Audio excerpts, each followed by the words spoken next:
come between us, come between us. Hot pills, dear thrills, I put in my order. They are just across the border.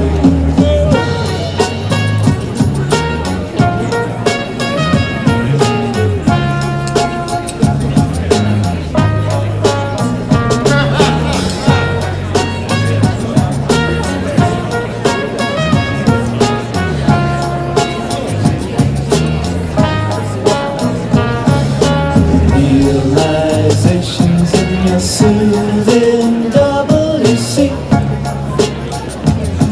A westerly blows through the window, contemplating your own mortality, considering becoming Christian. We talk with friends about plans of action, drastic action, straight blows, talk shows, looking for distraction, for some sweet dissatisfaction. Sweet dissatisfaction. Sweet dissatisfaction.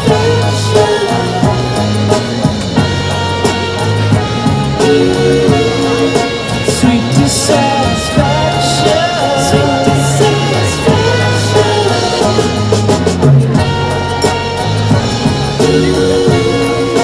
Sweet dissatisfaction. Sweet dissatisfaction.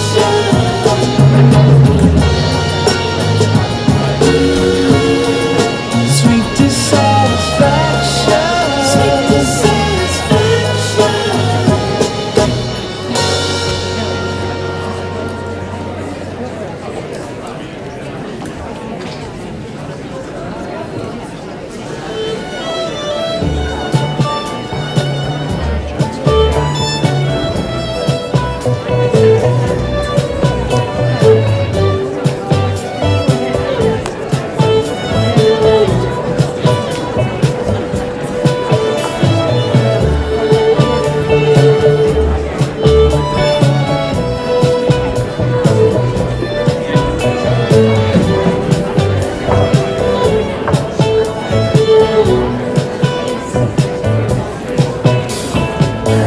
Young man, feeling old, looking with scorn at the taste is feeling bored, wearing his PJs at the hippie cafe.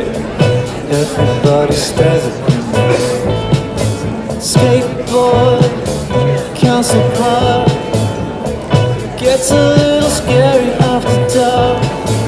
There's nothing to do, it feels like there is only two sane people in the union suit. It's a town of perfect isolation, holding it close though you don't really want her.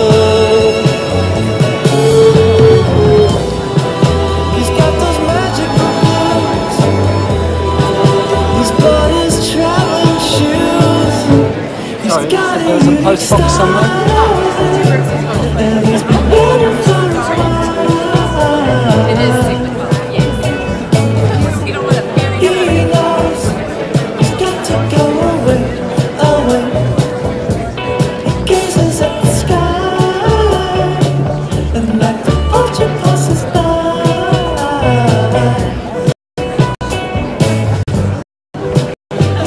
He knows he's got to go away. He sees an afternoon on fire, in fever season. He sees made-up girls and Hondas, with glasses tees on, at the swimming pools and malls. Right, good evening everybody. My name is Erica Stanford. I'm the local MP for East Coast Bays. I'm not going to speak for very long because you're not here to see me tonight, you're here to see these wonderful people. I just thought I'd open with a few remarks. As you know, I was only elected about 9 months ago, so this is my first term as the local MP. And so far, we are having to deal with issues of euthanasia, medical marijuana, and potentially abortion as well. So for a first-term MP, there are three very, very big and quite divisive issues that we're having to deal with. Normally in a term you may possibly get to deal with one such issue, and we're looking at potentially dealing with three of these. So it's a pretty big task for someone who's relatively new to the job. The reason I wanted to hold this debate was because, as you know, euthanasia is a conscience vote. So my party doesn't tell me how to vote. It's a personal decision that I make. And it's a decision that I feel very strongly is informed by the people of the East Coast Bays, the people that put me in this position. So we are doing a great number of things to find out how people in the electorate feel. I am going around many different groups, including all of the rest homes and some of the churches in the electorate. We're holding events like this. We have an online voting form where people can let me know how they feel. I don't take this decision very lightly at all. It literally is a matter of life and death, and I take that very, very seriously. And I want to thank you all very much for coming tonight. Part of the reason of running this and having it Facebook Live is that I really want people to see some of the arguments and the issues that I'm grappling with, because it isn't always as straightforward as you might think. And I've invited some people along tonight who have some very good arguments and very good opinions, and they may challenge the way that you came in here thinking tonight, and you may leave thinking slightly differently. Which is why I've put a form on your chair tonight, if you wouldn't mind filling it in about how you feel and putting it in the box. You'll hear more about that later. But it really is important for me to know how you feel when you leave here tonight. That would I'd be greatly appreciated. So tonight you will hear from a number of sort of expert speakers with certain opinions. And I'm not going to be chairing it tonight. I'm going to be sitting in the front row listening very hard, like all of you. I am going to hand over tonight to a chair who will look after the evening for you. I just wanted to let you know also that what's happened so far with this bill is that it's passed its first reading in the House. So what happened was it sort of came up very quickly at the end of last year. We weren't expecting it. And as a new MP, I hadn't had a chance to go out to my electorate and find out how people felt. So as many of you may be aware, I voted for the bill at its first reading purely to be able to do exactly this, to take it out to the electorate, to find out how you feel, and to send the bill to Select Committee, which is where it is now.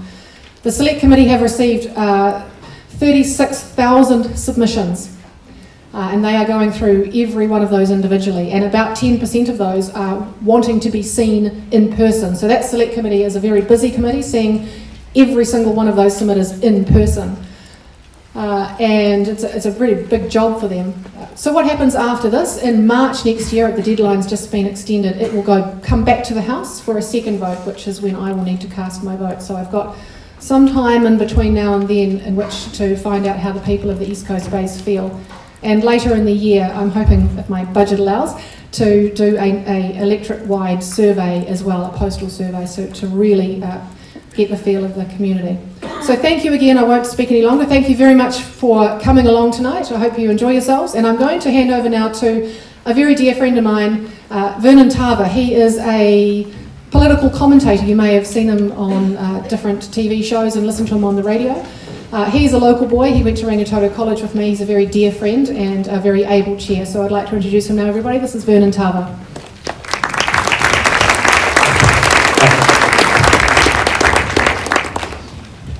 Thank you very much, Erica, and thank you everybody for turning out tonight for a topic that is one of the most complicated, heartfelt and difficult topics any MP or indeed any person, any member of any family could ever have to deal with.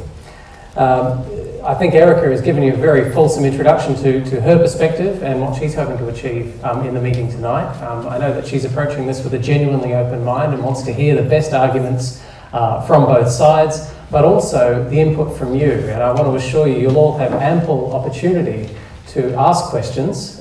We've had both written questions submitted in advance on the Facebook page, email and so on, but we will also have time to take questions from the floor as well after those written questions have been posed.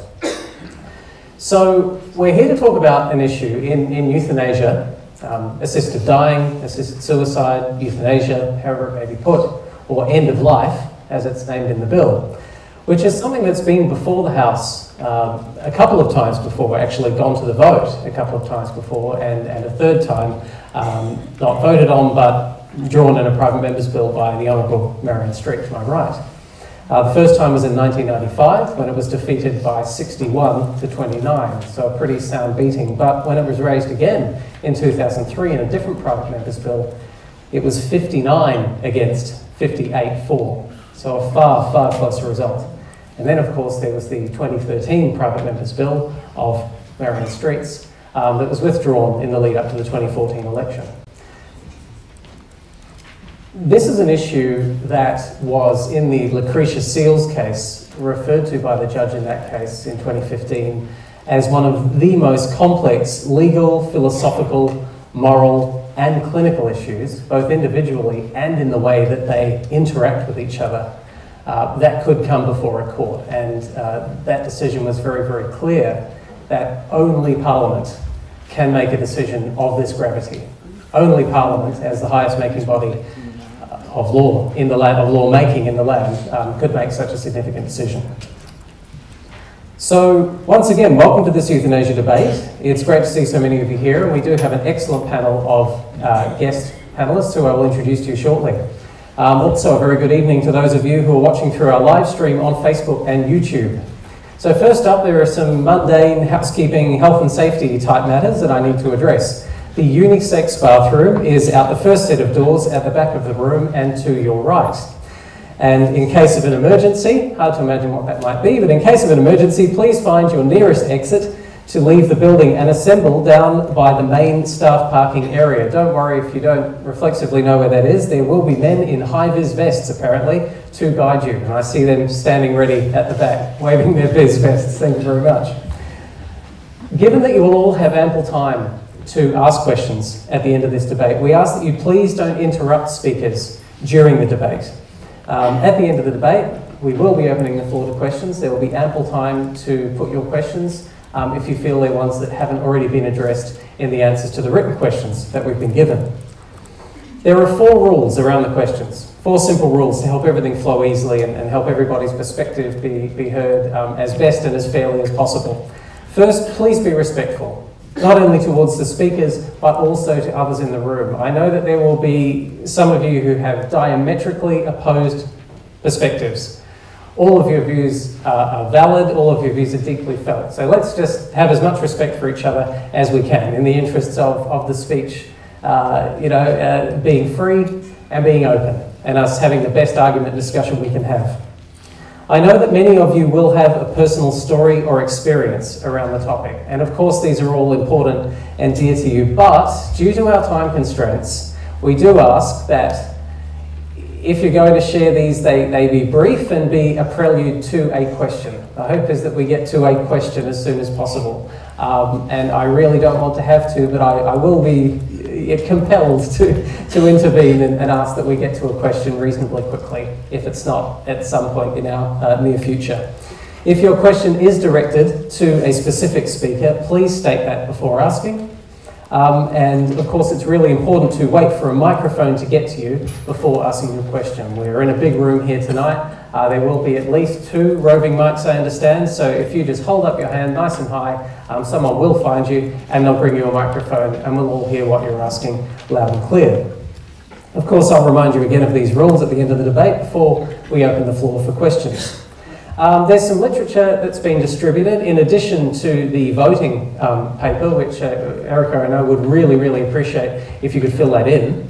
And there's been some other literature distributed, not from Erica's office, but from other people who've attended the debate. So they are from, third parties, enough said. So, introducing our panel of speakers, our panel of experts, should I say, today. So we have 2 speakers in support of the bill. The first is David Seymour, MP. David is the leader of the ACT Party. the MP for Epsom, and the sponsor of the End-of-Life Choice Bill, and not least of all, is Dancing with the Stars.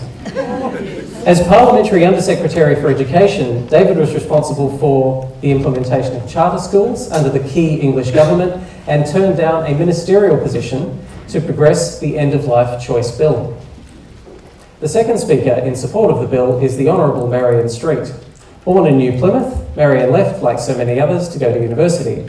3 degrees later, she's been an English teacher, a union organiser, an academic, an industrial relations practitioner, a member of Parliament, and a cabinet minister.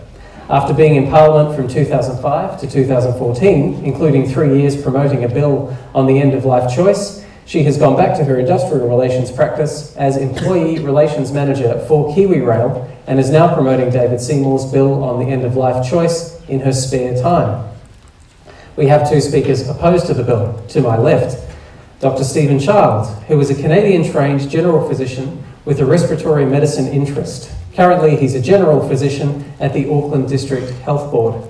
Dr. Child has given numerous talks on medical topics, authored or co-authored more than 50 articles on medical workforce and medical education, and is currently the Chief Medical Officer for the Southern Cross Health Society. He's an elected member of the Medical Council, is a member of the Clinical Governance Group for ProCare and Home Care Medical, and is the past chair of the New Zealand Medical Association. The second speaker against the bill will be Dr. John Fox. John has a PhD in English Literature from the University of Auckland. He's been an academic, worked in family and community restoration, public policy, and children's and youth work. Dr. Fox is currently a trustee of Elevate Christian Disability Trust.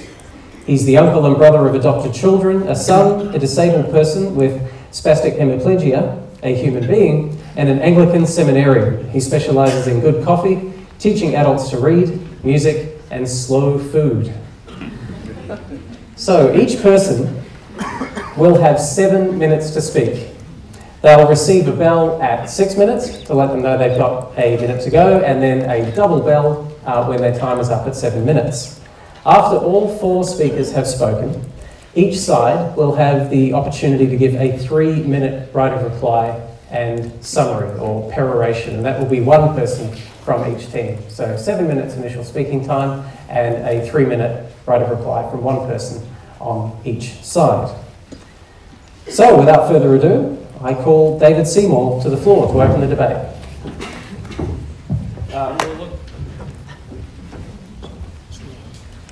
Thank you very much, Vernon. I normally open these things by saying very nice things about the MP who's hosting us, the MC, my teammate, my opponents, all of you for coming along, and the intermediate school for lending us the hall, but I've only got 7 minutes, so you'll have to just take all that as read. What I'm going to do instead is go through how this end-of-life choice bill works. And then Marion, my teammate over here, is going to go through some of the more general arguments around the topic of assisted dying. I know most people here have in front of them a blue sheet on one side of which is a flowchart with a series of questions, and for each of those questions there's a yes, in which case you go to the next step, or a no, in which case you are deemed not eligible. And this is the core of how the bill actually works. It is a series of tests, each of which is tested by 2 doctors arriving at their decision independent of each other to decide whether you are eligible to access this bill. And I think that's important. The starting point is that nobody's eligible unless they can get through each and every one of the tests on this sheet, and if they can't, then you're not eligible. So the idea that people will somehow, accidentally slip into assisted dying or it'll become default, the starting point is that you're not eligible and you have to get through a series of tests under this legislation. And so what are those tests? Let me just go through them and explain, first of all, what they are, but also how they cover each other and interact to ensure that this is a bill that gives choice to those who want it and gives those who want nothing to do with it total freedom to have nothing to do with it. It is all about choice. The first is, are you 18 or over? And the question is, are you a person who has got to a stage where you have the maturity and the decision-making capability to make a decision such as this? Some people have argued that it should be 16, some people have argued that it should be 20, but with all of these types of decisions in society, we do have to make a call and say, this is the age that society agrees that you can make a decision, whether it be marriage or purchasing alcohol or driving a car or whatever, and we've chosen 18. That means that there will be some people who may be quite capable of making the decision but will be excluded because they're too young. It means that some people will feel that they've been let down, but we have to draw a line and have proper safeguards in this. Is the person a New Zealand citizen or permanent resident? You might wonder what that's got to do with your decision making and mental capability. This is not about turning New Zealand into a destination for the type of medical tourism that Switzerland has become known for. If people in other jurisdictions around the world want this choice, then they must persuade their own politicians that this is a choice that they should have. Incidentally, there's now around 120 million people in the world who live in a jurisdiction where assisted dying is legal. I like to say New Zealand's leading the world, but in this case, we certainly won't be. There is the first serious medical test is, does the person have a prognosis of 6 months or less to live due to a terminal illness? And what that's really saying is, do you have two doctors who have independently examined the patient, prepared, ultimately, if things go really bad, to stand up in court and demonstrate that they had reasonable grounds to believe that you would be dead due to your illness within 6 months. So you have to be someone that is terminal, and ultimately the two doctors are prepared to swear that you are terminal. The alternative is that you might not have an illness that is terminal, but you might have an illness that is grievous and irremediable, that is very bad and cannot be fixed in any way. And I have in mind for that something like Huntington's disease. Somebody like Martin Haines or Rachel Reichmer or David Seymour, who's not me, a guy who supports the bill from Whangarei just up the road, who have degenerative conditions, who are going to die horribly and potentially not very soon. That's their whole problem, and they want to be able to access this bill. But at that point, some people say, well, hang on a second, hang on. What if you're somebody that has a disability of some kind? Are we saying that people who have a disability should be able to just choose that they don't want to live anymore, that we're devaluing people who have disabilities up and down this country? And I can tell you absolutely not. I grew up as somebody whose mum had polio. Much of my early life was defined, although one step removed, by disability. I have a cousin with Down syndrome. I'm not interested in making legislation that says people with disabilities should be devalued, much less be able to choose to cut their lives short because of their disability. And that's why the next criteria is so critical. Is, are you in an advanced state of irreversible decline in capability? A state of decline means that you are declining, you are getting worse. I had the Disability Commissioner come and see me. She doesn't like my bill very much. She said to me, what if somebody who is in a car crash and becomes a paraplegic, thinks their life isn't worth living and wants to end their life? Are we sending the message that they should? Is that what you're saying to disabled people? And I said, well, with the greatest of respect, Paula, if you read the bill, that person has had a decline in their capability, but they're not in a state of decline, and they would not qualify for this bill. Nobody who simply has a disability would. Does the person experience unbearable suffering that cannot be resolved any other way? According to them, and this is critical, it can only be your choice. It has to be the person's opinion that qualifies them. They have to believe it. Nobody else can choose for you. And finally, does the person have the capacity to understand the nature and consequences of assisted dying? Well, anybody with a severe mental illness that says that qualifies them has also disqualified themselves, because the same illness that supposedly would allow them to access this bill, and that's what some people say, is also going to disqualify themselves from being able to understand the decision that they're making. So these safeguards put together exclude anybody other than a New Zealand adult who is very ill, whose life is not going well, that is going to end probably within 6 months, if not soon after, who understands what they're doing and wants to make a choice because it's their life and their choice. That's how the bill works, and I'll let Marion get on to some of the more generic arguments later on. Thank you very much.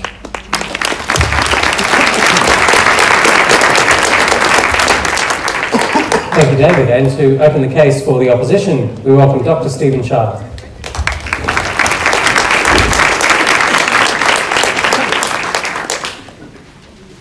Thank you very much. I'm actually shaking when I stand up in front of you and give this talk, which is pretty rare for me because I give a lot of talks and have over the last 25 years. I'm not shaking because I'm facing two professional politicians, speakers, debaters. I'm shaking because this is an extremely difficult topic, and I understand that entirely. I understand this topic from an academic point of view. I understand this topic because my mother-in-law is in a dementia unit. I understand this topic because my neighbor used a shotgun rather than face his cancer. And I understand this topic because I work as a general physician at Auckland Hospital, in which the average age of my patients is 84. I have done so for 26 years at Auckland Hospital, and I face this decision every single day. This morning's ward round included a 52-year-old woman who is dying of cancer and a discussion of where she was going to go and what we were going to do. It included a discussion of an 89-year-old woman who the daughter thinks the mother should go into a rest home. The son does not want her to go into a rest home because he's concerned about their inheritance and would like the mother at home. And we're having to make decisions about capacity and discussing it with family. This is a very difficult issue, but actually, it's a spectrum. It's a spectrum from those that look at this issue and go on one end of the spectrum and say, "Thou shalt not kill." And there is absolutely no justification that will move them from that position. And there are other people on the spectrum who believe it is a free choice. It is my choice, and I should be able to exercise that choice as I see fit. But to even the people who believe it is a free choice, there is a level of discomfort when you then respond, okay, there was a person who came to visit New Zealand a few years ago and made the suggestion that maybe the medication should just be available in pharmacies then, so it truly is a free choice. And I think all of us would feel extremely uncomfortable with that, and it raises the points that David was trying to make. This is not actually a bill about can we all think of an individual in which it may be perfectly appropriate for them to end their life. This is more a bill about can you write a law that is perfect, that distinguishes the difference between someone who may want to have what we would deem as a rational suicide from someone who we might deem is making an irrational suicide. And it can be very difficult. I think you would all agree if a 26-year-old man came to me who was unemployed, who had broken up with his girlfriend, who was a marijuana user, who had a low socioeconomic status, felt that life was unbearable, his suffering was irremediable, and he wanted to end his life. I think we would all say, no, that's inappropriate. You need help. That is an irrational suicide you're requesting. But if the exact same man came to me who had had testicular cancer, had had a course of chemotherapy, was impotent because of his chemotherapy, had had recurrent infections and admissions to hospital, had cellulitis, and they were thinking of amputating his 26-year-old's leg, and he came to me and asked for euthanasia, would you still think that is an irrational suicide or a rational suicide? And who is going to make that decision? Do you know in the Netherlands where they have this, 32.9% of patients who request assisted dying in the Netherlands have their request accepted. Accepted. Think about that. That means only a third of people who say, my life is unbearable, doctor, I'd like you to help me end my life. A third of those people are told, okay. 2/3 of those people are told by me, by a doctor, no, actually your suffering is not unbearable and I'm not going to allow you to access your free will. That's what you're asking me to do as a doctor. You're asking me to make your diagnosis. 3% of the time we're wrong in diagnosis. I had a 58-year-old lady who came to me with an abnormal chest x-ray a few years ago. I told her I didn't know what it was, whether it was an infection or a cancer. She quit her job, sold her house, and went for a big trip around Australia. Then it turned out it was an infection after all, and then she was quite pleased, but her life had changed dramatically. Prognosis. We say you have to have 2 doctors sign off in less than 6 months. In Oregon, where they have the exact same rules, someone took their medication 1,141 days after they were told they had 6 months to live. We're not very good at prognosis. Capacity. In other words, do you have the capacity to make this decision in an independent fashion? We're not very good at that either. I'm making the decisions every single day about whether someone is capable of living in their own home or whether they should go into a rest home. If I get that decision wrong, though, they can come out of the rest home. If I get this decision wrong, there is no second choice. And remember, I'm not just asking someone to be making this decision when they are of sound mind. Often these people have brain metastasis, have abnormal blood work, have an infection. Many of them are on opiates. So it's a little bit difficult to say whether this decision was made independently. Then coercion. How am I supposed to pick up whether they're making an independent decision? 55% of people in Oregon list burden to others as one of the primary reasons they're making the decision. Is that an independent decision they're making? Then we actually have to talk about how you actually administer it. There's 2 possible ways. You can either take a drink of Nembutol, in which 5 to 15% of people will vomit the drug up, and there is multiple cases in which it is unsuccessful, or we can try and intravenously inject something to end your life. And finally, in the remaining 30 seconds, what it also does to how we care for you in the medical profession. When I see a patient, I do everything I possibly can for that patient. If the patient knows that at any time they can ask for assisted dying, and this bill says that the moment that they do, I have to down tools, explain everything to them, and refer them to someone else.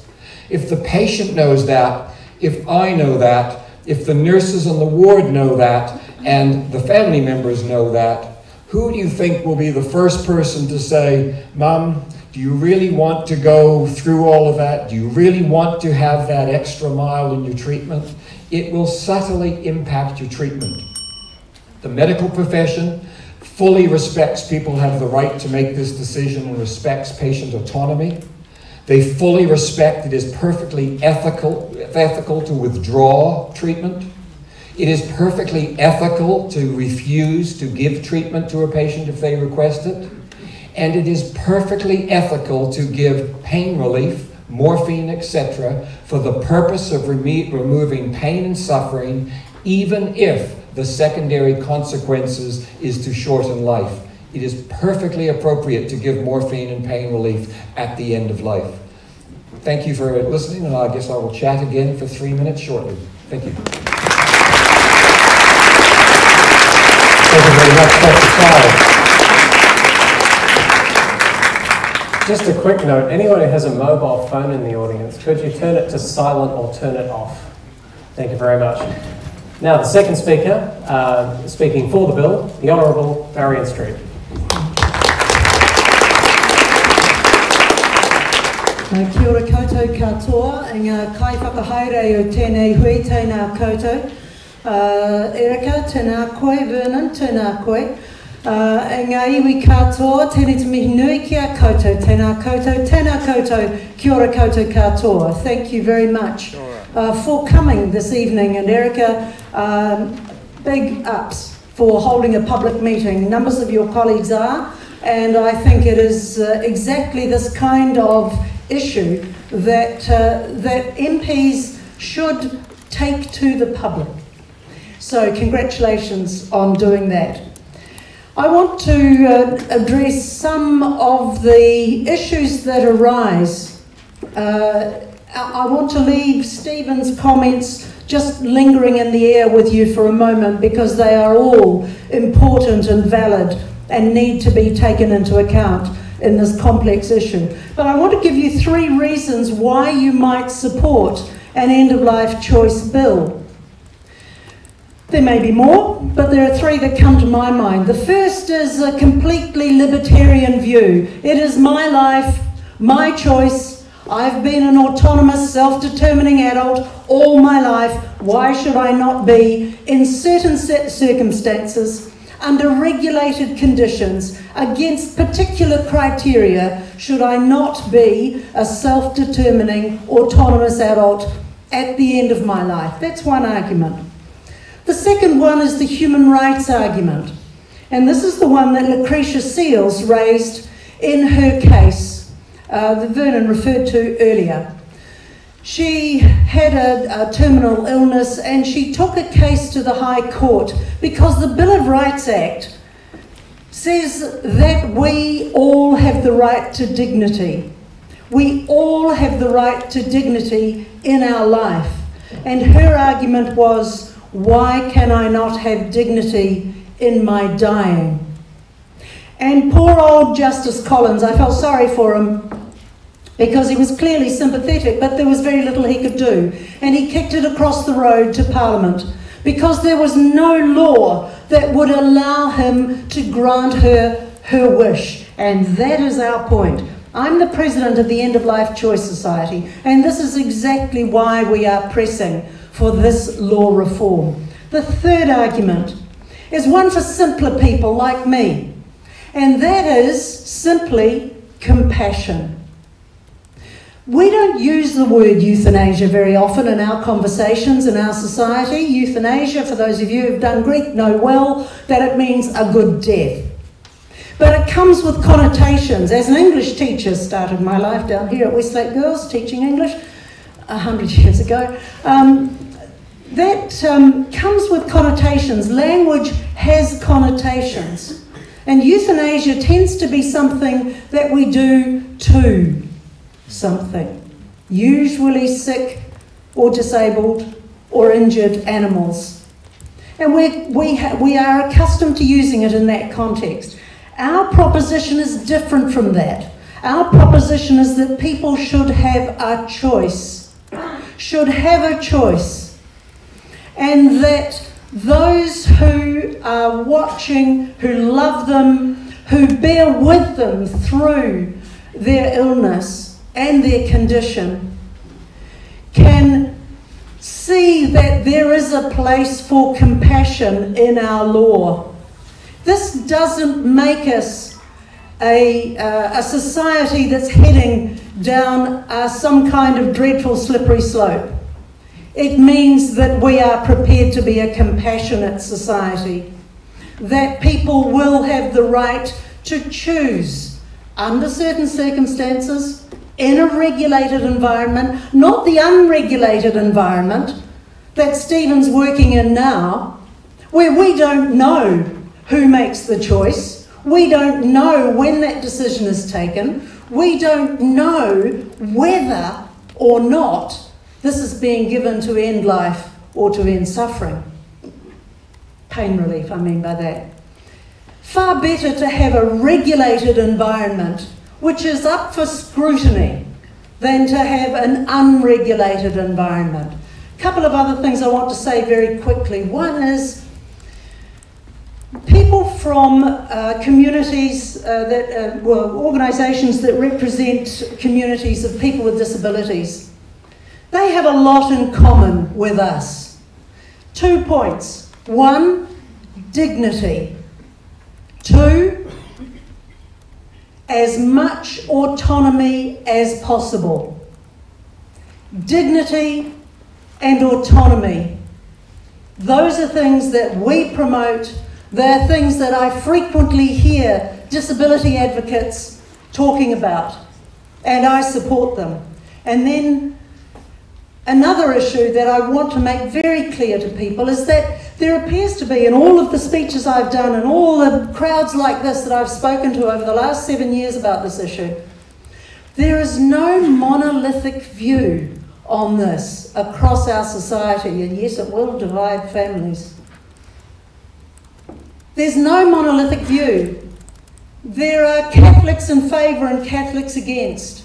There are Māori in favour and Māori against. There are people with disabilities in favour and people with disabilities against. There are Pacifica in favour and Pacifica against. There are doctors and nurses in favour and doctors and nurses against. Whichever way you slice or dice our society, you will find there is no one monolithic view. This is truly a conscience issue. And in my very last statement, can I just re-emphasise the point that this is about the choice to end your suffering at a moment of your choice with your loved ones around you. This is a choice. It is not compulsory. Thank you.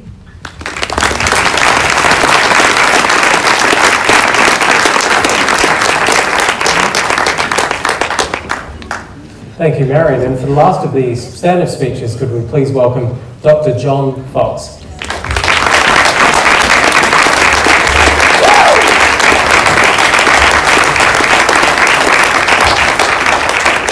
Can you all hear me to start with? Yeah, great. Hi, I'm John. I'm shaking for a different reason. Thank you, everybody. Thank you so much for coming. Thank you, Erica. It's a real honour to be here. I am a trustee of Elevate, which has been agitating and working for the dignity and the rights of disabled people for 40 years. 5,800 people get our newsletter, 21 national branches. We look after the physically and intellectually disabled, the blind, the impaired, and their families. We're conducting our first political campaign in 40 years to oppose the end-of-life choice bill. I would miles rather be at a sausage sizzle, or a counselling session, or a church service singing Oil in My Lamp. That's Elevate speed. Instead, I'm here in a tie that's strangling me, and with fading energy, dosed up on 4 drugs, to say that this bill is a terrible idea. For 4 reasons. First, the category that qualifies for euthanasia is too broad. Secondly, the safeguards are illusory and don't really exist. Third, it ignores some important realities about the nature of disability. And fourth, it puts disabled suicide into a separate category. First, the criteria for euthanasia are broad and vague. The bill requires that you should be terminally ill or have a grievous and irremediable condition in a state of advanced decline such that in your own perception your life is intolerable. Mr. Seymour, who just spoke, finds these things self-explanatory. In our view, they aren't. He claims that advanced decline means a condition near to death. We thought about believing him, and then luckily we got some legal advice. We have legal advice from a number of angles that says advanced decline will include people with incurable conditions who are progressively declining. Even the narrow category of terminal illness has been interpreted overseas more broadly.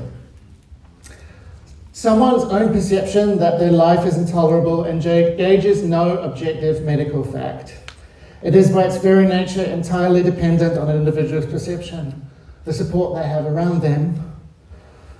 And Mr. Seymour, with all his good intentions, is not going to be the person interpreting the bill. Doctors, lawyers, and courts and hospitals on the ground will be the people doing that. This presents a particular danger to disabled people.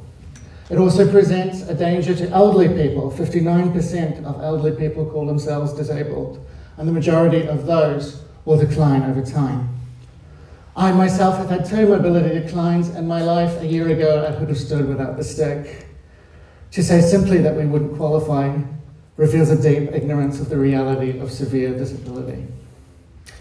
Many Elevate clients have experienced a sudden entrance into disability, MS, Parkinson's, or a catastrophic accident.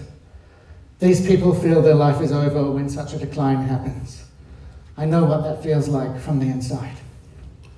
The research and our experience says it takes between 2 and 6 years for people to adapt to a severe decline.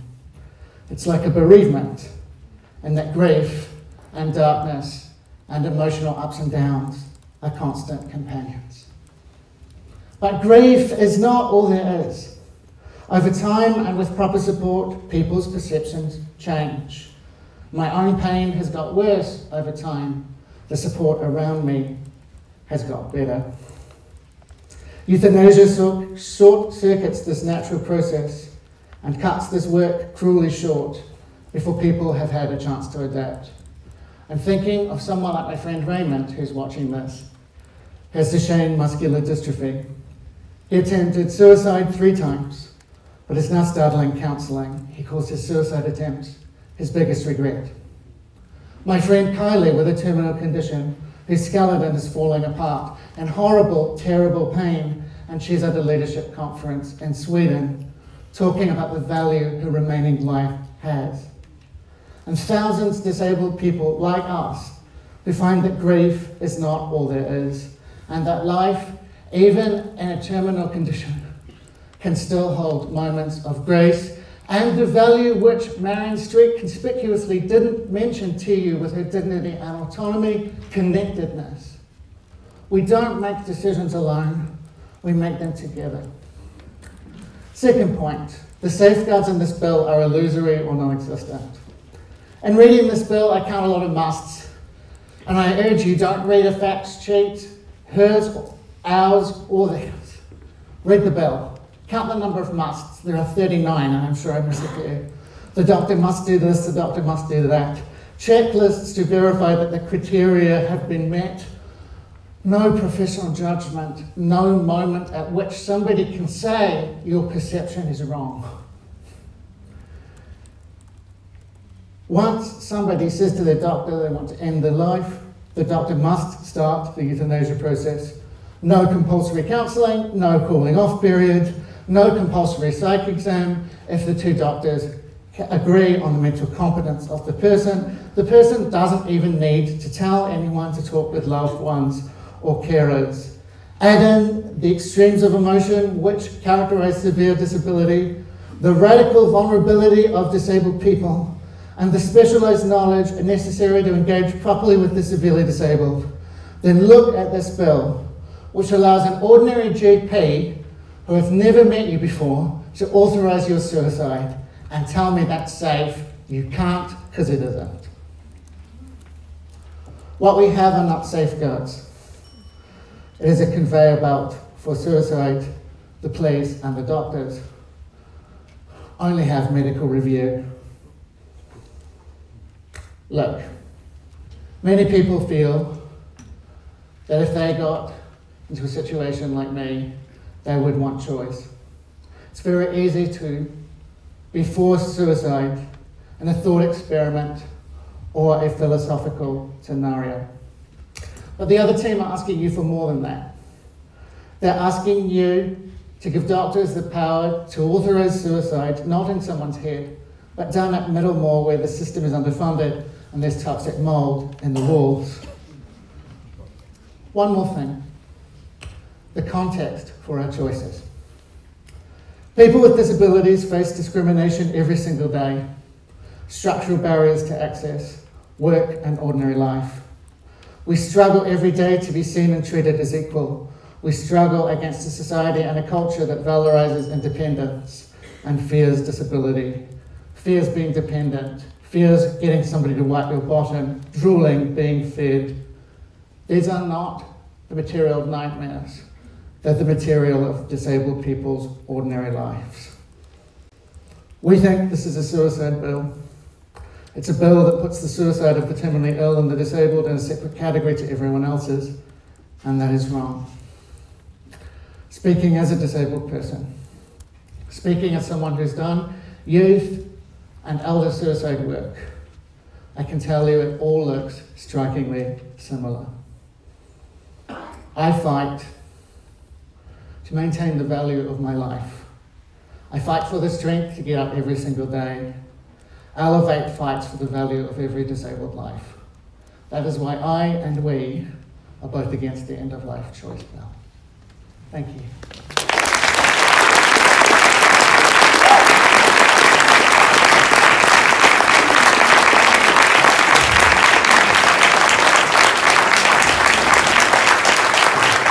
Thank you very much.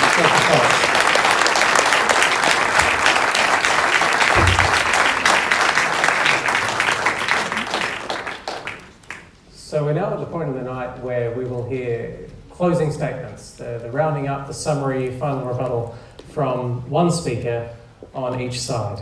And they'll have 3 minutes each, and then we will open the floor for questions. First of all, on this side proposing the bill, David Seymour.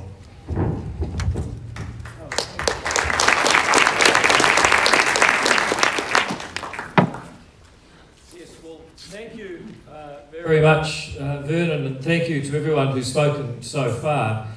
I think sometimes in this debate a very strange thing happens, which is that we are led to believe that the disabled community are a homogenous group of people who are vulnerable and think with one mind.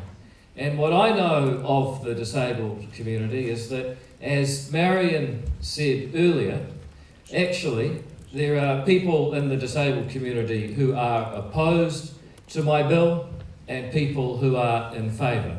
There are people who want choice and there are people who don't want choice. The difference is that under my bill, it's only those who want choice that have to have it.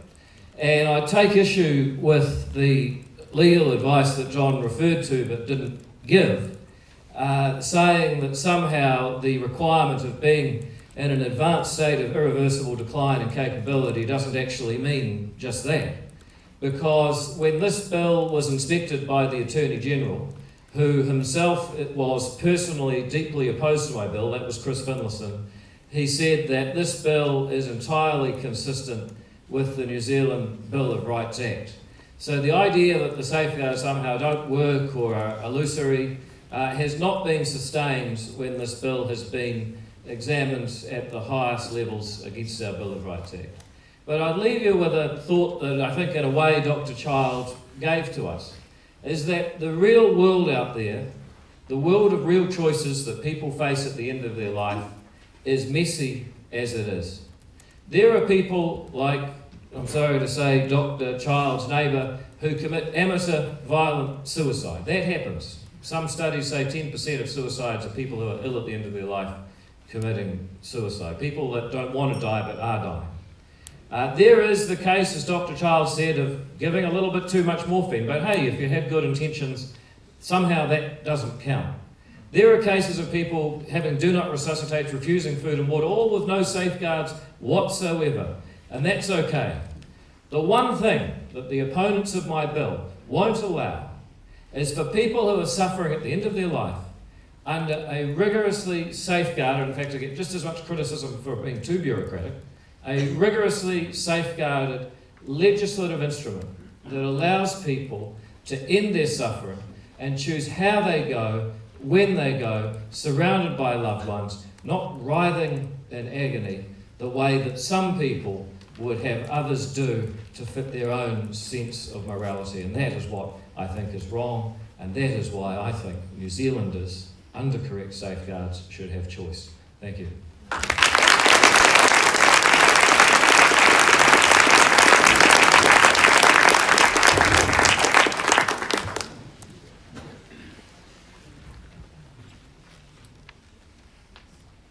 First of all, if I may just start with a correction, the Attorney General didn't say the safeguards were adequate. The Attorney General said that legally it is consistent with the current bills that are in place, not that the safeguards were adequate.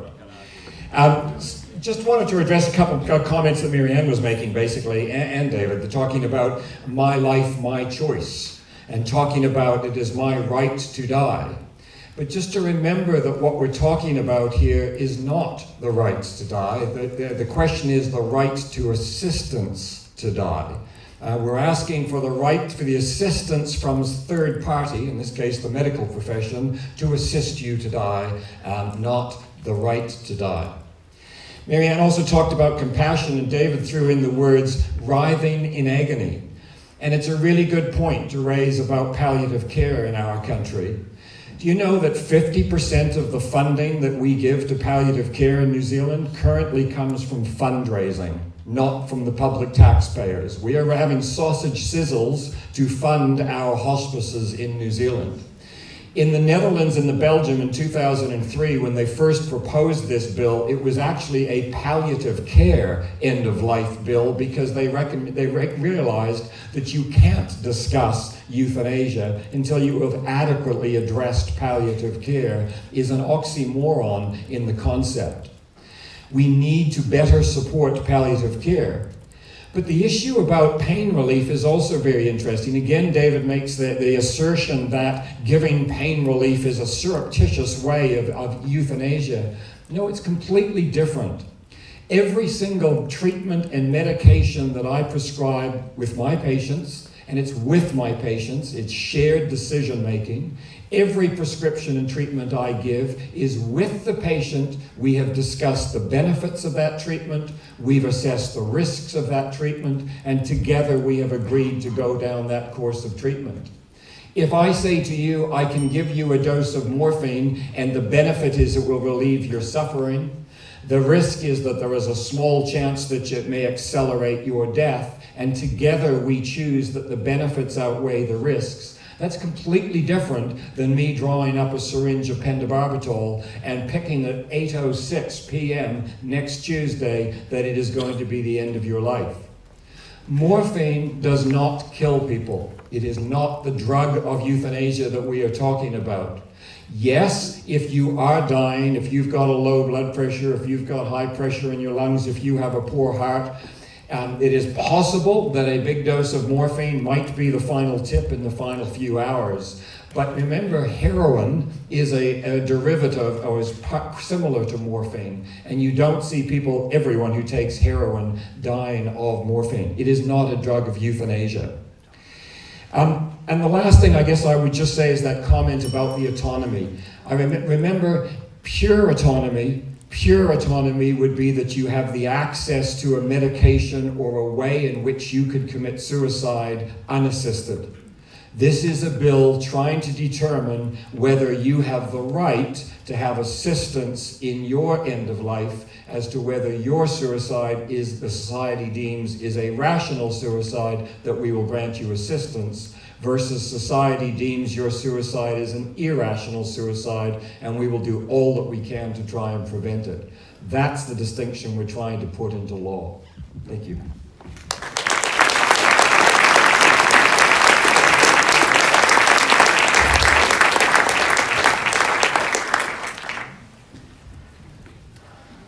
Well, not an easy topic. I think whether you agree or disagree with the speakers, we have to say that what we've heard tonight are intelligent, informed, and on all sides compassionate and personal speakers and experience. So let's just show them some appreciation for what we've done.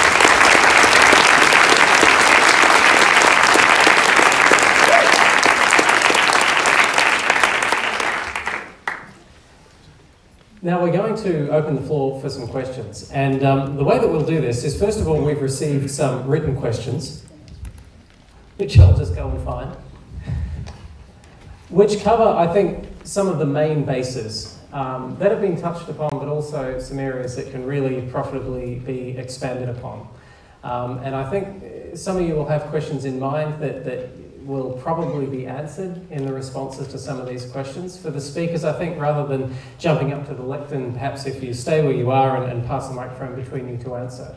Most of the questions are ones that could be addressed by all the speakers, and you can all take turn. I'll leave it up to you how you do that, or just one or the other may decide to answer. And one of the questions in particular, if not one or two of them, are directed to one specific person. But of course, if any of the other speakers want to add to that, then of course that's completely welcome and no problem.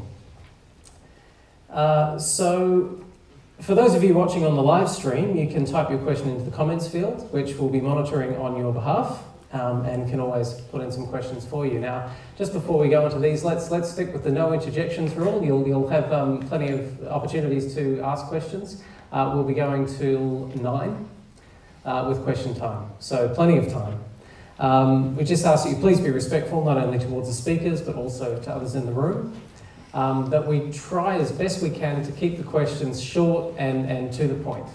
And whatever you're wanting to say by way of preamble, let's make it a lead up to a question in fairly short order.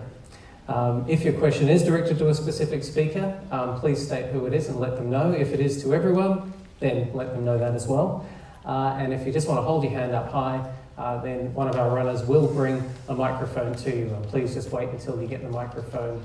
Even those of you who have loud, booming voices, it's a lot easier and more omnidirectional if you can speak into the microphone. So there are a few questions that have come through in advance, and the first couple of these are, we've had multiple questions along the same lines. So we've sort of formed them into an overall question that touches on the issues that have been asked. So, you know, we have obvious categories of question. And the first that I would like to direct to all of the speakers, but certainly for the first answer, if we could hear from the side on advocating for the bill, is the observation that in New Zealand we have some of the world's strictest media laws around reporting of suicide. We reportedly have one of the highest rates in the world of youth suicide. And under Section 179 of the Crimes Act, it is illegal to aid or abet suicide. So we have all these safeguards and messaging, public health campaigns, mental health campaigns, and so on in society, arguing, militating against suicide and trying to keep people, particularly youth, from that outcome. So for the proposers of the bill, and after they've spoken, the people against the bill, of course, can come in and add to that. How does it square that on the one hand, we're doing everything we can as a society to prevent suicide, but on the other hand, we're looking at opening the door to a specific class of suicide?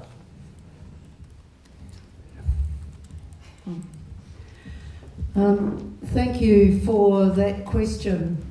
You heard Stephen a moment ago talk about rational and irrational suicide. We don't talk about assisted suicide. We talk about assisted dying, medical aid in dying. And I just want to say one thing about this. We should all be deeply concerned about New Zealand's suicide rate, particularly the rate of youth suicide.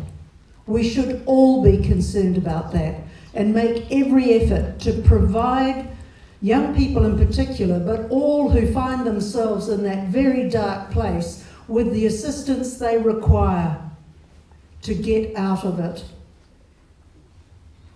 To conflate that with what we are asking for, which is the lawful right to choose your moment of dying under certain circumstances, regulated heavily, weighed against criteria, is to do both issues a disservice. There is, in fact, an intellectual dishonesty about the conflation of those two issues. I am as deeply concerned about youth suicide and it doesn't matter what I've worked on in the past, it's not relevant, but I am as deeply concerned about that as I am about the lack of the right of somebody to choose their moment and not be left like Evans Mott, whose wife sent him to the supermarket while she took her own life in her terminal stages of illness, and he just had to wait for the texts to stop coming. That is not remotely compassionate or humane, and that's what the lack of a compassionate law compelled them to do. Let's not conflate these two issues. It is entirely possible to run separate messages and not conflate them.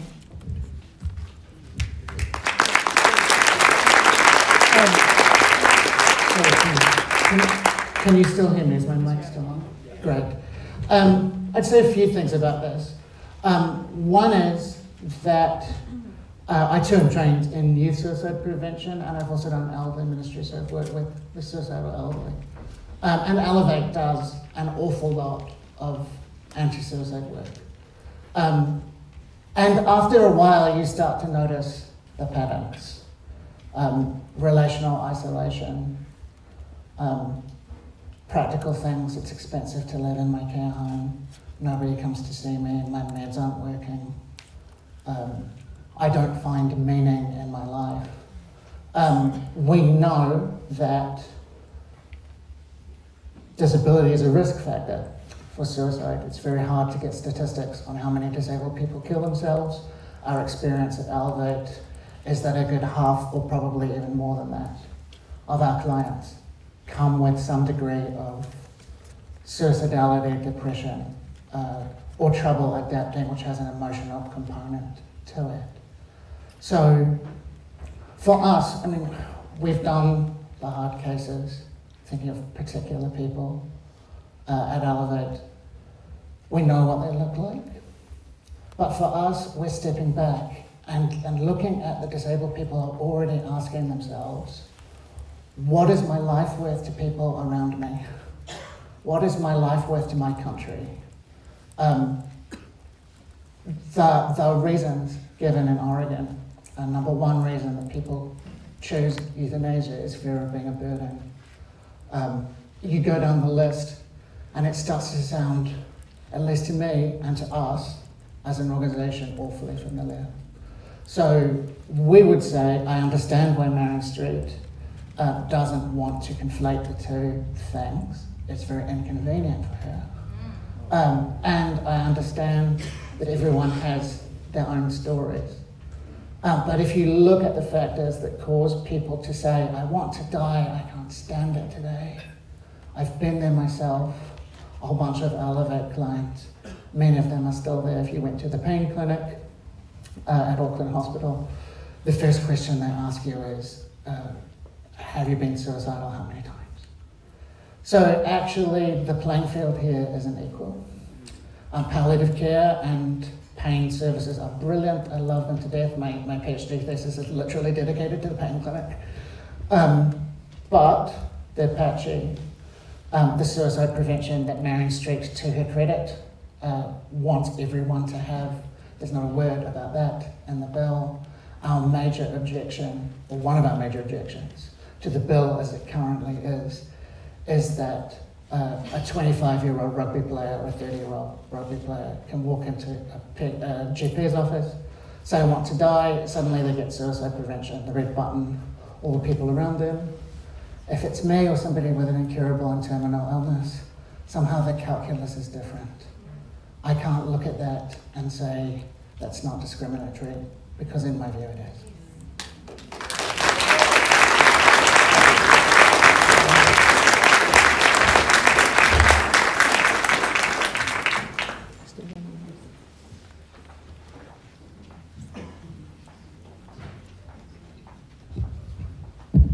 My engineering degree is real, but not working tonight.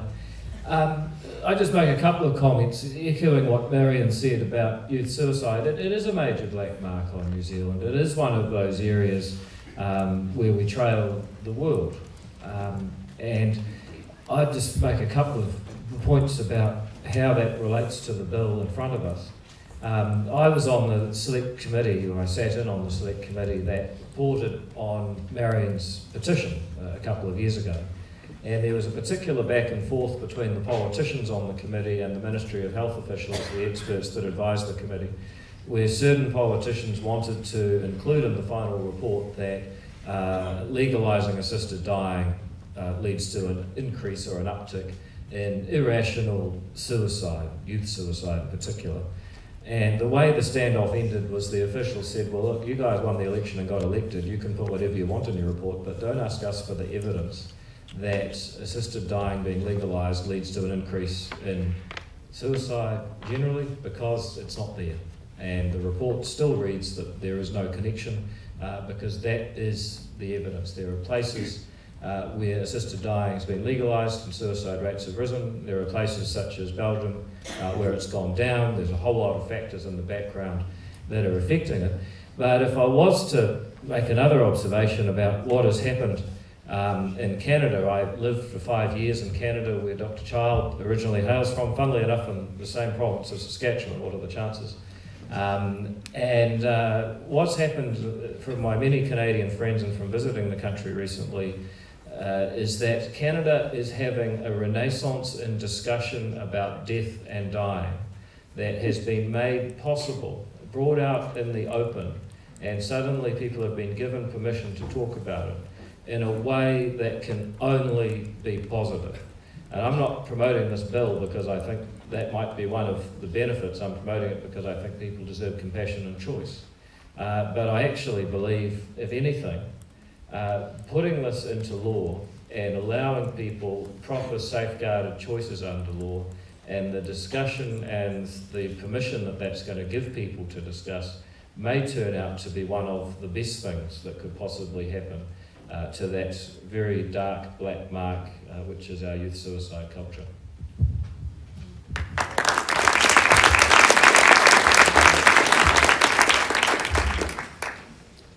So just speaking directly to our viewers on Facebook Live, as is the nature of social media, you're mostly arguing with each other, but you are very welcome to direct questions to us as well, and these expert speakers can answer them. Of course, on social media, everyone's an expert, right? So, now, once again, this is a question that is a composite question. There have been a number of questions around this area. So, you know, you're welcome to answer it in quite broad terms, particularly around the currently senior citizens in rest home care and hospital care have to pay for their care. That there is a significant burden we've talked about a lot on individuals. We've talked about the individual's right to choose, but these choices are very, very rarely made in complete isolation. People have friends, people have families, people have support networks, they have the people around them, even the actual workers in the field who have to do what would be done were this bill to become law. So a lot of people have asked a question around people feeling pressured, particularly elderly people. Elder abuse is endemic in New Zealand, we know there are issues there. So a lot of people have asked questions around people who are older, who feel that they're a burden, who are costing a lot of money, essentially, are feeling pressured or would feel pressured to end their lives, to no longer be a financial burden. So in addressing that question, perhaps it would be good, we've spoken a lot at the high level about you know, the philosophy of this, the rights of doing it, you know, and particularly the individual rights.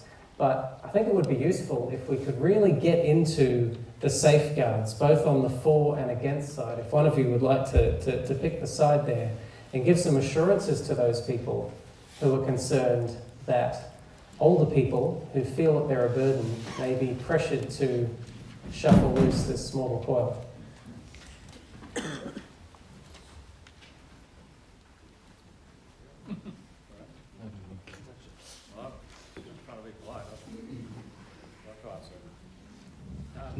Can I make a couple of observations around who wants assisted dying in New Zealand to be legalised and who uses it in places where it has been legalised, and what are the potential impacts of it financially? It's interesting, I actually decided to advance this bill after I was giving a speech at the Epsom Retirement Village, and I asked what people's view was, and I was completely shocked. This was about 3 years ago when I hadn't really got into the topic very far, to discover that 100% of the people in that room that day were in favour of choice. They wanted it then, they wanted it now, and they weren't particularly concerned about having a lot of safeguards in place, which was quite extraordinary to me, and that's what got me interested in it. And I decided that the proper view is a bit more moderate than theirs. But it bears out in research of public opinion that actually it's older New Zealanders who are more in favour. So the idea that somehow the elderly, the unwitting victims of assisted dying, actually they're the people who are leading the charge to have this, much more so than younger New Zealanders who tend to be a bit more ambivalent. Where it's been legalised overseas, what's interesting is that, and I'm not saying this is right or wrong or better or worse, but it tends to be wealthier people who access assisted dying. So if you look at the health regions of Canada, and it's broken up into DHBs, not too different from ours ultimately, the place where most people use it is actually on Vancouver Island out in the Pacific. Why? Because it's the only part of Canada that's remotely warm for any length of time, and anyone in Canada with any money is desperate to get there so that they don't freeze to death. It is true that if it, now just imagine for a moment if it was the other way around, and that places where assisted dying was most frequently used in the US and Canada and Belgium and the Netherlands were the poorer neighbourhoods, then I probably wouldn't be doing this, because it would appear to be a way of people who were hard up saving money, but that's simply not the case. It is people who have more autonomy, more resources, and are used to making their decisions, who are making it. And then you can ask yourself, well, what is the amount of time that they typically shorten their life by? And I'm sure Dr. Child will plead that as a member of the medical profession they can't tell, but the best estimates that we do have from the Netherlands and Belgium are that people shorten their life by an average of 10 days. Now, you know, I don't want to be too glib, but I've known some penny pinchers, and that doesn't really seem worth it. The reality is that people tend to shorten their life by the very sharpest end of suffering. It is not a long-term proposition. And then some people say, well, this is the secret. This is, you know, you're really going after the baby boomers now. You're trying to save the health budget. Well, again, it's 1 to 3% of people in the most liberal jurisdictions that have assisted dying. 10 days on average from 1 to 3% of people does not make a fiscal impact. So the idea that, you know, this is something where people are going to be exploited or pressured for material reasons to save resources is a terrifying one in concept. Once you look at all the evidence of how this is used, who wants to use it, and what the numbers actually look like, actually all the indicators are that it's the other way around, that if anything, the people that are nearing the end of their life want it, and it's often the people around them that are trying to dissuade them and get them to go off and have one more futile treatment for the edification of those that surround them. So I understand the argument. I've been worried about it at different times, but looking at the evidence, I'm no longer concerned.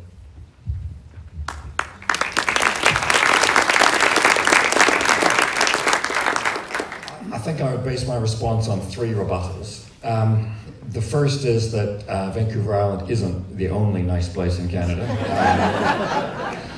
The other 2 reasons that David put forward when he was asked the question about safeguards is his first response is that 100% of people in a rest home said that they wanted the choice. His second response was to say that in jurisdictions in which they have legalized it, they haven't seen an increase in the elderly as a response. I think possibly the reason why there hasn't been an increase in the response is because the medical profession has managed to negotiate what is a more appropriate response. In other words, you may have been getting more requests, but those requests may have not been accepted. So what actually ends up happening in the country isn't necessarily a response to there are adequate safeguards in place. And the reason why I point that out to you is because 100% of people apparently in an Epsom rest home said they wanted choice. Remember what I said my job is for a living. I work in general medicine at Auckland District Health Board. Every single day I am admitting people over the age of 85 from private hospitals and rest homes with heart failures, exacerbation of COPD, pneumonia, strokes, urinary tract infections, fainting spells, delirium, you name it. And I would say 99 out of 100, when we say to them, do you want us to treat you? 99 out of 100 say yes. Or if they don't say yes, a family member says yes. or some family members say yes and some family members say no. But I would say it's a huge rarity of the patients that I see when they are actually ill who will say, no, thank you, don't give me the antibiotics, don't treat my heart failure, don't treat my emphysema. And in fact, there's a whole national program in New Zealand at the moment called Advanced Care Planning, in which we are training nurses and doctors to have better conversations with people about their prognosis with their chronic disease, so that people can start to understand what the likely outcome of their disease is, start to participate in the likely way that their life will end, rather than coming to hospital in a dramatic way at the end of their life. So I'm not necessarily sure David has answered the questions, and I know from my practical experience, I don't believe you can write the safeguards which will perfectly distinguish the difference between those who truly want it and those who truly don't. Can I pick that up?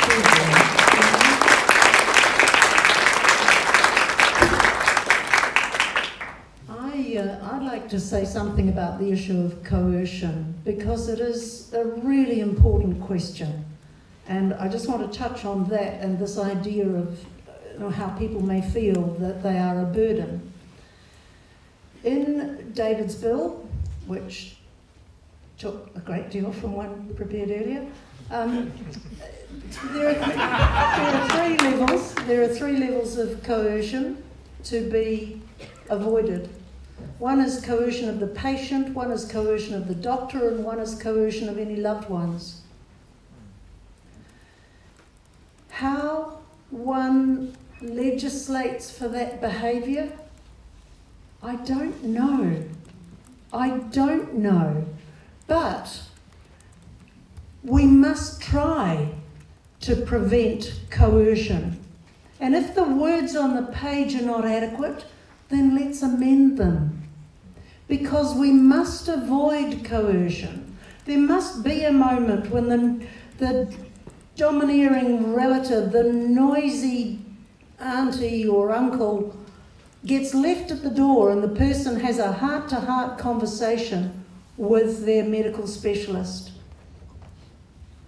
And that medical specialist, again, Stephen, I absolutely acknowledge it's an art, not a science, discerning this kind of thing.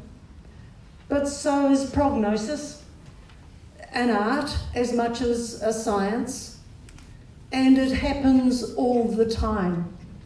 So yes, if the coercion mitigation is not adequate, let's find words that make it adequate. These are the best efforts to date. And I want to just touch or just unpack for a moment this idea of being a burden. Because again, this is a very real issue where people feel that they are a burden or are made to feel that they are a burden. One of the things I find is when I'm confronted with a situation of profound grief, that I can barely manage my own grief, but I cannot manage the grief of others. And I find that a really difficult thing to do. And so that may make me think I'm a burden to my loved ones because I see the pain in their eyes every time they come to give me a drink or a meal. My sister died of motor neuron disease. I'm not talking through a hole in my head. So this is a particularly apposite discussion when it comes to the points that John has made about people with disabilities, because our society is so stacked against people with disabilities on almost every front that you could name, that they're from stigma to not being able to get into a building adequately. And that discrimination, which is fundamental and embedded in our society, can make people feel that they are a burden. But let's address the root cause of being a burden in somebody else's terms. Because in the end, hopefully these decisions are never made in a vacuum. They are made with connectedness. They are made with loved ones. And there's a provision in David's bill that says that people should be encouraged to talk to their loved ones and family, but not compelled to, because families are notoriously complicated. That they're encouraged to get counselling, but not compelled to. Because if they're 86 and this is towards the end of a difficult terminal illness and they have the mental competence to make the decision, then why should they not have the legal right to do that? So the coercion thing, I acknowledge the complexity around that. It doesn't mean we shouldn't try to get the words right.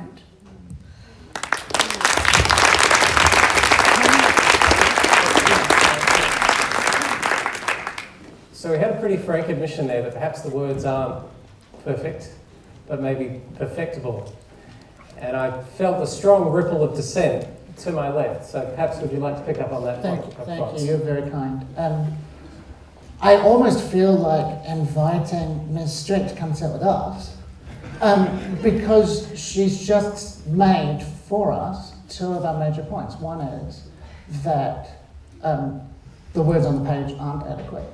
That's absolutely right. The second one is, as she rather euphemistically put it, families are complicated. And that there are massive concerns about coercion. And then she said, let's try. To be really honest, this is one area in which we can't try, because the stakes for getting this wrong are huge. And if there is coercion, one, it will happen probably before the doctor walks into the room. Two, the doctor is only required to try their best to prevent coercion, whatever that means.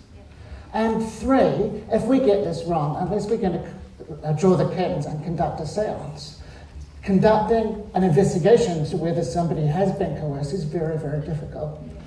I want to add some other things. One is that if we genuinely do have entire rest homes full of elderly who do not see the value in their lives, that is a national scandal and a sacrilege. And I'd also like to say that clearly the elderly are picking up the same message that people with disabilities get, which is your lives don't matter to us very much. And I absolutely acknowledge and respect Marion Street's honesty when she says that the playing field for people with disabilities is not equal. So then, why is she not carrying on that admission to nuance her theology of choice? And it is a theology. Actually, the playing field here is not equal for us. The choices here are not equal for us. The value of our lives under this bill is not equal. The other thing that I want to say is this, and I'll finish and then I'll give it back to you. I acknowledge that there are hard cases. As I said, I'm shaking and I'm getting a bit emotional because I've seen and felt that. That is the strongest card on the other side, and they are legitimately entitled to play it. Here's the moral of the equivalent on our side, and in large part you will not hear this. I was at Auckland Hospital a few weeks ago for my usual x-ray. And I got the trainee x-ray person, who I devoutly hope is not watching this. And she put me on my bad hip. And I shouted at her, "Please, move me. Please, move me." And she didn't hear me. I am white. I've got 4 degrees. I can speak English. I can speak at all. I don't have a recognisable speech impediment. I'm a best case scenario. I have a Dutch mother, hi mum, and I can spell ombudsman. Change a few of the variables around. Make me not an Epsom person, make me a Pacific Island woman over 50. The literacy rate is half. Give me a speech impediment or a severe disability, and somebody has to sign the form forming as provided in David's bill make me an 86-year-old desperately worried about the value of their life and watching their money run out. Then add a medical system which is already creaking and poison. That's not safe.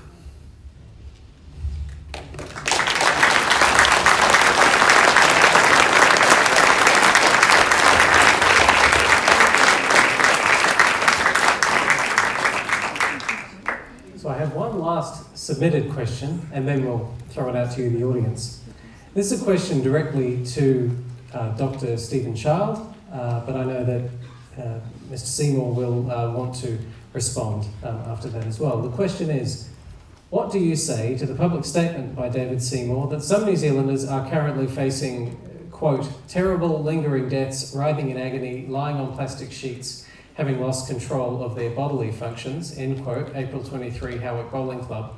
Does this ring true in your own professional experience and in the experience of the doctors your organisation represents?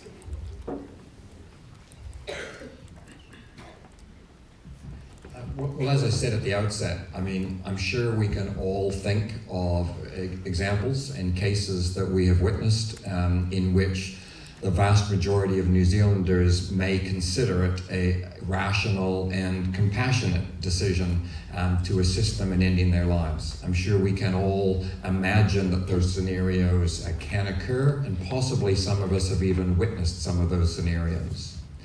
But what I can say is, if we think about Baroness Laura Finlay, who is a strong baroness in the House of Lords in the UK and is a palliative care physician, she talks about that about 35% of patients in a hospice will express a wish to die at some time in the hospice. But the actual incidence of suicide is about 1 in 3,500.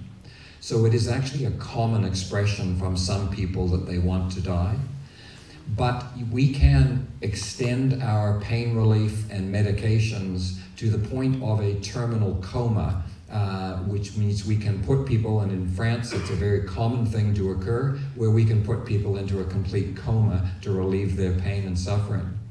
So I don't work as a palliative care physician, but I do work as a general physician, which means I see patients at the end of their life on a regular basis, as I mentioned, but I am assured from my palliative care colleagues and from most of us as physicians that the instances of writhing in agony in a suffering death would be extremely rare.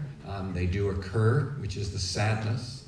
But the question therefore is, can you write the law that then allows those people what we feel would be a rational outcome without having a negative impact on anyone else? So can you write that law perfectly? And I believe Marianne when she talks about that coercion is a difficult issue and we need to get it right.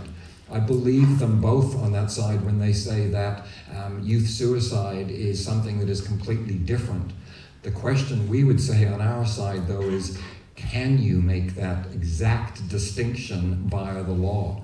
I think most legal people and most politicians would say it is impossible to write the perfect law and that the perfect law has never been written. So I guess I would summarize to say, Vernon, that yes, but it is rare, and that the vast majority of people have supported death. And again, I would put in a plea for palliative care and further support for palliative care in our society. Yeah.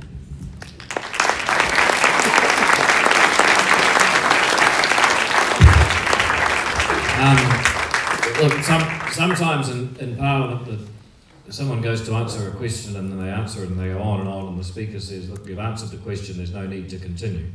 And I think Stephen said at the outset that, yes, what I said is correct. Sadly, some people in New Zealand do suffer, as I described.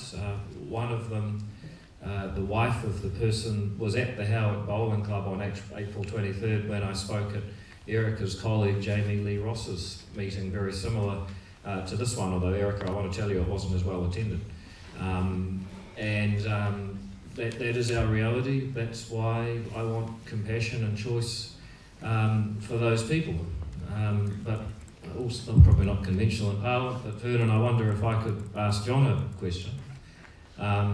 You gave us scenario where you were having an X-ray, and as often occurs in this debate, you gave us an awful lot of, I guess, hearsay and innuendo and suggestion that something dangerous might happen if you had fewer degrees or a different race or different linguistic ability or whatever. And I wondered if you could tell us what you actually meant by that. Well, Because are you really suggesting that a person who struggled to communicate might just accidentally apply for assisted dying, go through the whole process, and end up getting euthanized by mistake? Is that what No.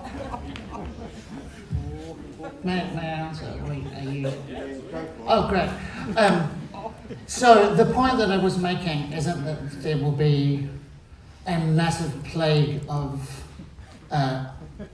accidental assisted dying on the principle that people trip.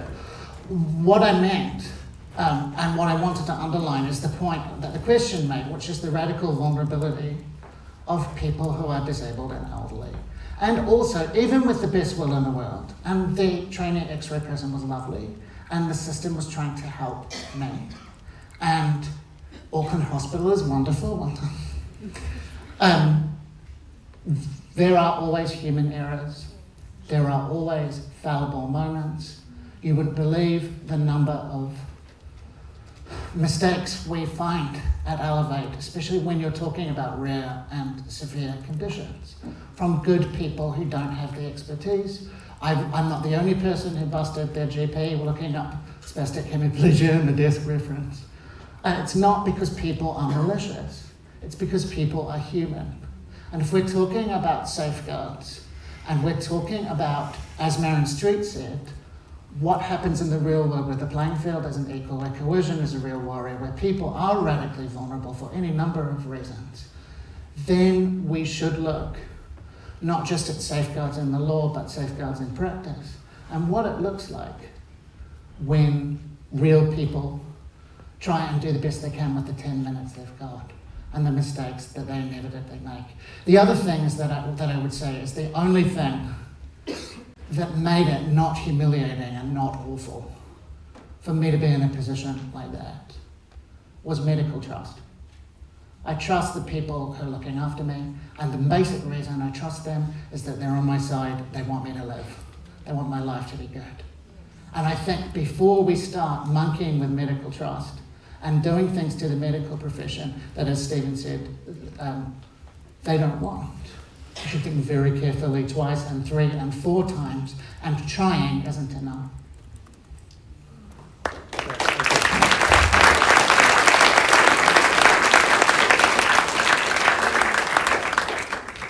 So it's time to throw open the questions to you. Anybody who wants to ask a question, please put your hand up nice and high, and a microphone will come to you as if by magic. Here we are, gentlemen in the second row at the front. Go right ahead. Hi there. Thanks everyone for what you've said. David, you mentioned that, part of the idea of safeguards is the idea that even for those who want euthanasia, they understand that there are people who would ask for it who shouldn't actually get it. My question is, who do you think, or who would you like to decide on the legal definition of the words advanced, irreversible, decline, capability, unbearable, and tolerable? What guarantees can you give to the New Zealand public that these interpretations will be followed exactly, and once in place won't loosen over time as they have in other places? Well, I just reject your assertion that they'll loosen over time as they have in other places. You take a place like Oregon, which has got the most similar legal system and culture to New Zealand. They've had legalised assisted dying for 20 years. Not one malpractice case. This is in America where everyone's off to see their lawyer every 5 minutes. If there was one, we'd be hearing it from the opponents of the bill shouting from the rooftops. In terms of who interprets the words in the legislation, it's drafted in a pretty clear way. An advanced state of decline. I think anyone can work out that that means that you are deteriorating, that it's been going on for some time, and that you're closer to the end of the anticipated decline period than the beginning.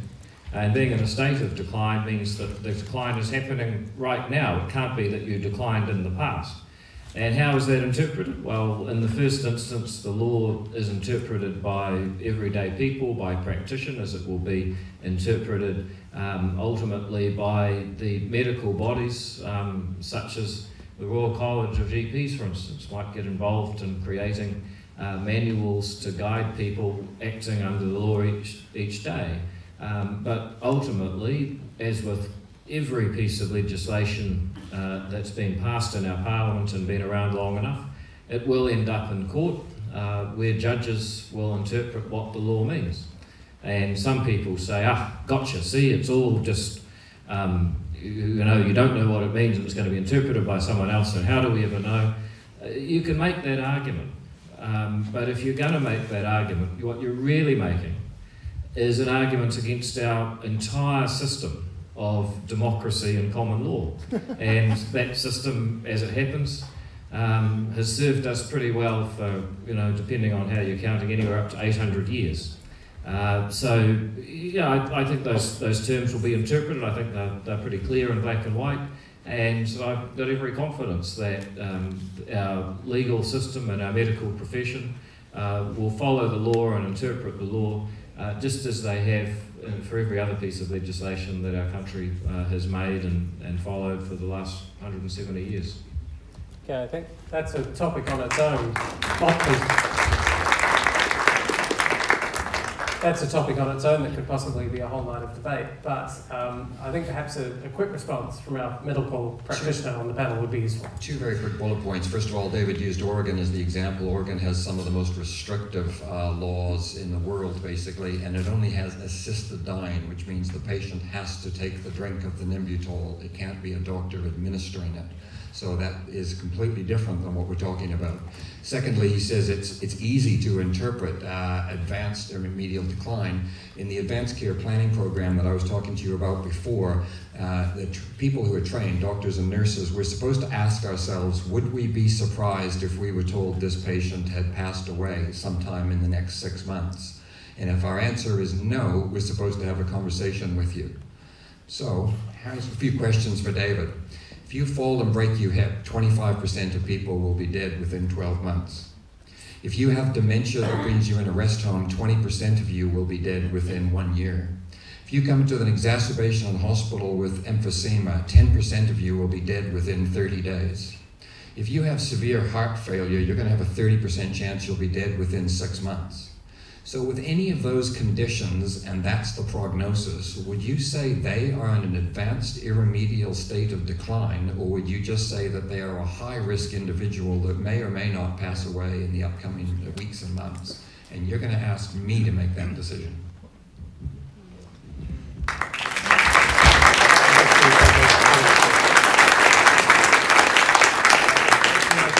I could probably solve most of Stephen's problems tonight. No doctor is required to take a role under this Act. Any of them can be a conscientious objector, so I'm not actually asking Stephen. But a recent survey of doctors, 30% say they're in favour of this bill, and about half of those say that they are prepared to participate in it. And that's 1 in 6 doctors in New Zealand. It's not all of them, most of them won't want to, but nevertheless, some do. Some do see it as the right thing to do, and that's a choice for them.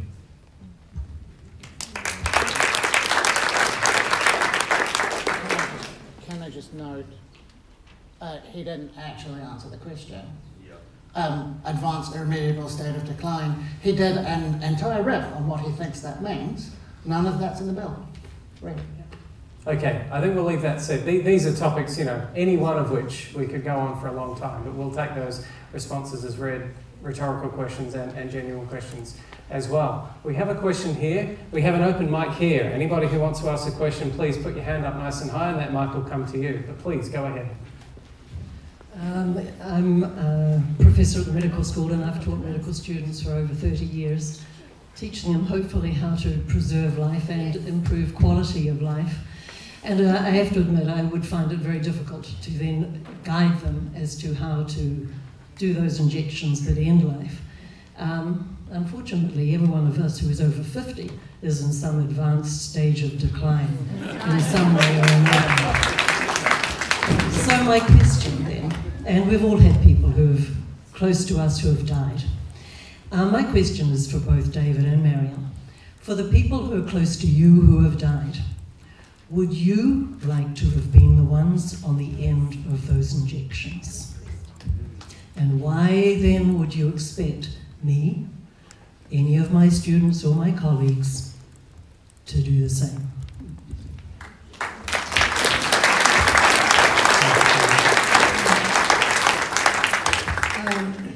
Thank you for that. Interestingly, neither my mother nor my sister would have availed themselves of this legislation should it have been available to them. So I'm aware of family conversations around these kinds of issues. Of course not. I am not qualified to do such a medical procedure. I am not qualified to do that. And so no, I would not do that.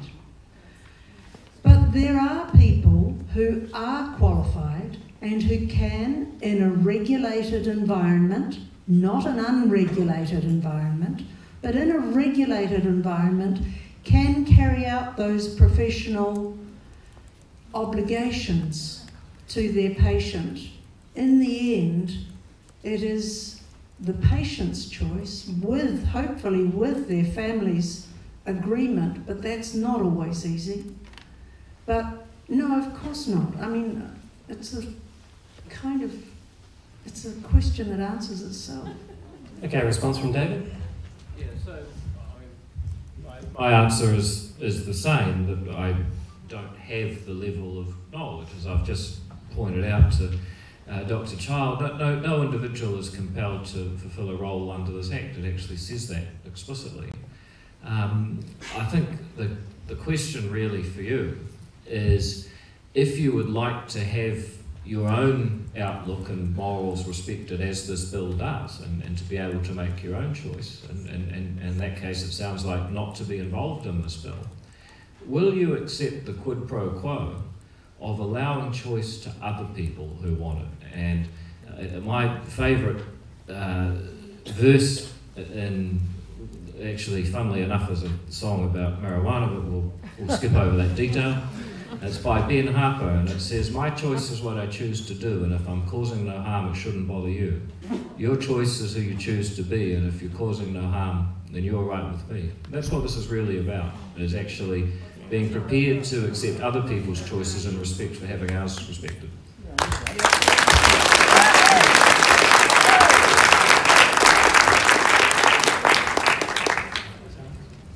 Okay, sorry, we just have one very quick response, very quick, and then we'll go to the next question. Sorry, sir. Just very quick, when David was talking about the number of doctors, international surveys have been done in most countries of the world, and the result is approximately the same, that about 70% of the medical profession is against it, about 30% are in favour in principle, and about 5 to 10% would actively participate.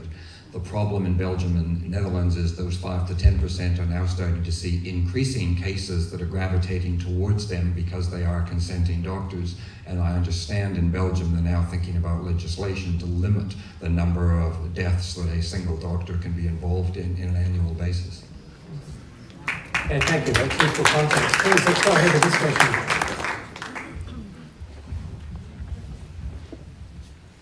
This is a question for the doctors.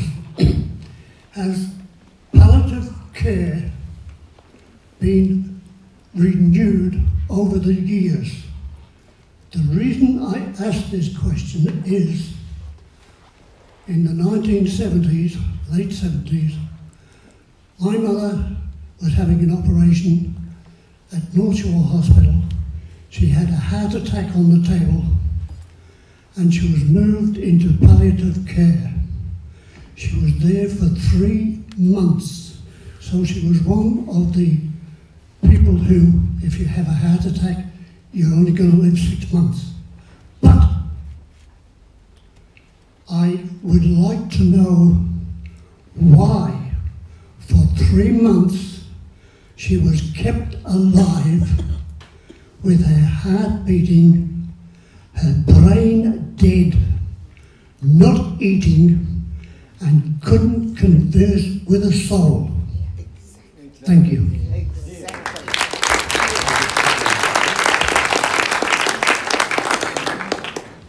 Thank you for that question. So just to recap, the question was directed to a doctor on the panel. Has palliative care been reviewed since the 1970s? And the final question that followed on from that. Please go ahead. First of all, I can hear your angst, and I'm sorry that was the result for your mother, and from the medical profession's point of view as well. If the care wasn't ideal, I also apologise for that. I understand, but we've all faced very, very difficult situations like that. In answer to your question, yes, the palliative care, arguably, palliative care medicine as a branch of medicine only developed really in the mid to late 1980s. And is now palliative care units started to branch. It actually started in Montreal in Canada, was one of the first international units, and from the 1990s onwards now has been an exponentially growing specialty within medicine. And so yes, it has dramatically improved since the 1970s. Hello, I have just two quick questions, and I should say that I'm shaking up here as well, but for totally different reasons. The first question is basically, it was mentioned about the perfection of a law and making sure we get it 100% right, and we can't afford to make any mistake, or we can't afford to go in and find out that we have to tune it without a séance. Can someone on this side tell me which perfect law are we comparing it to that we've got to get to? Is it the driving law, for example, where we put up with many erroneous deaths for still having legislation which is being perfected as we go and continues to be perfected to try and reduce those mistakes? Or do we just stop all driving? Similarly, the legalization of alcohol. Do we ban alcohol because basically there are human deaths involved? I think we're catching your drift. Was there a second question? The second one was where the legislation has been enacted, and I've lived in Switzerland and I have lived in the Netherlands, where the legislation has been enacted, where is there any serious attempt to withdraw it? Where is the groundswell? Where in those parliaments is it under serious consideration of withdrawal? Excellent. Thank you very much.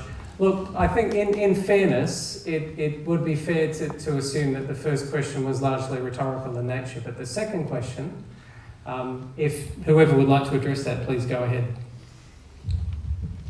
So the second question was, have there been attempts to withdraw the law? Thank you. In those jurisdictions where a comparable law applies, there has been no groundswell for change.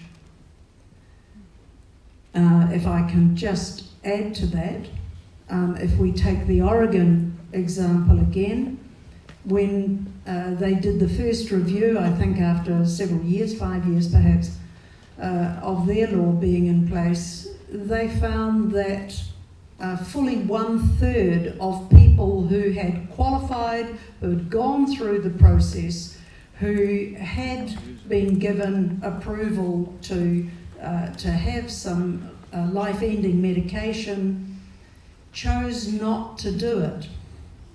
And they chose not to go through with it because they knew they could at any time have the choice to do it. And that allowed them to enjoy what was left of their life instead of worrying about how they were going to die. Thank you for your question, sir.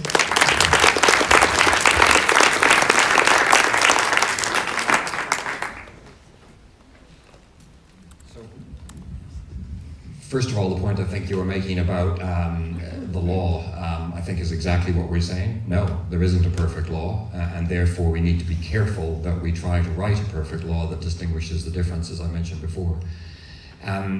Your second question, has there been a withdrawal in any jurisdiction? That's actually, it's the opposite. And in fact, the anti-euthanasia campaigners will use the language slippery slope, because in reality, what's happened in most jurisdictions, except Oregon, is that you actually have seen a loosening of it. For example, the Netherlands and Belgium in 2003, when they passed their original legislation, was quite clear. It had strict guidelines. Then when they reviewed it, for example, the doctor must be present for the administration of the medication, blah, blah, blah, blah. Turns out only 76% of doctors are actually present for the administration of the medication. Neonates are now allowed as of 2010 in the Netherlands and Belgium. People with dementia, I believe 2014, can now, so you can give secondary consent for it.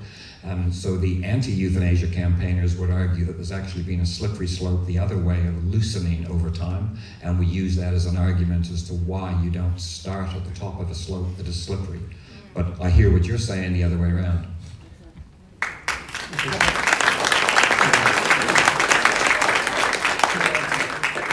Yeah, I just want to add a couple of things. One is that the two options on the table, it's not just a choice between doing nothing or the end-of-life choice bill. Maggie Barry has a palliative care bill in the ballot. We would be very strongly in favour of increased palliative care services for everybody, modernising of palliative care, and especially in rural areas and places where we know there are Elevate clients who haven't been able to access those services. That, I think, is the bill that in my head I'm comparing to. Okay, so and I know Ms. Street's agreement, so that's good. Yeah, something that we have consensus on, which is always nice. I just want to join Maggie's club. Wonderful. Yeah, she wasn't expecting that. Okay, we have one question here. We're coming up to 5 to 9, so we're closing in on the final questions. I think we might have time for one or two more after the next question. So, yeah, please put your hands up high and hopefully we can get to you. Sir.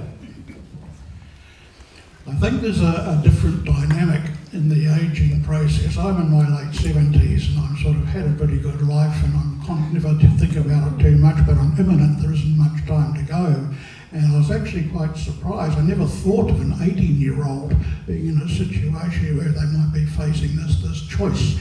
And for me, it wouldn't be too much a worry, but when you're younger, and picking up the points that John was made, I can imagine it really would be. And I wonder if there's a possibility of an age differential of some sort in the bill, because it's quite a different perception when you're sort of 80 and when you're 18.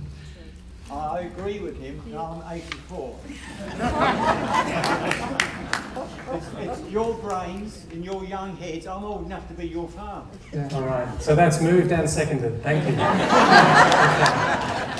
If I could just answer in one sentence, I wouldn't be without my grandfather for the world. I miss him every day.